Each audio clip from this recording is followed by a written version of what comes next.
فوصلنا لايه بالتيم دوت؟ وصلنا ان انت كجراح شغال معاك اسيستنت 2 وكاميرا مان 2 نيرسنج على الترابيزه، على ترابيزه العمليات. ستاف التخدير كان الاول دكتور تخدير، بقوا 2 دكاتره تخدير، واحد شغال معاك.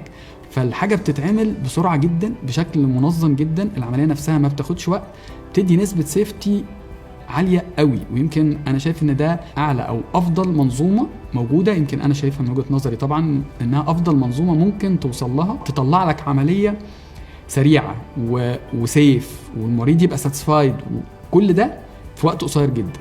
فده بالنسبه لي كان اهم محور، اللي هو التيم اللي شغال جوه اوضه العمليه.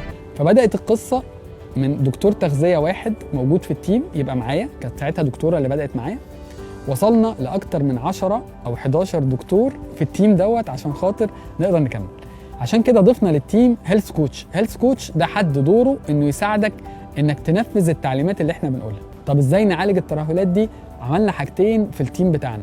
اولا خلينا فيه كوتش مدرب بيقول التمارين الرياضيه وبيفوكس معاك على البروجرام او البلان اللي انت تقدر تنفذه في البيت او في الجيم، حسب كل واحد حسب المكان اللي هو فيه. كمان النقطه الثانيه في موضوع الترهلات هي الجلسات اللي ممكن تتعمل. الجلسات دي قدرنا نوفرها عشان خاطر لو مريض عنده نسبه ترهل معينه ومحتاج الجلسات دي تبقى موجوده وتساعده.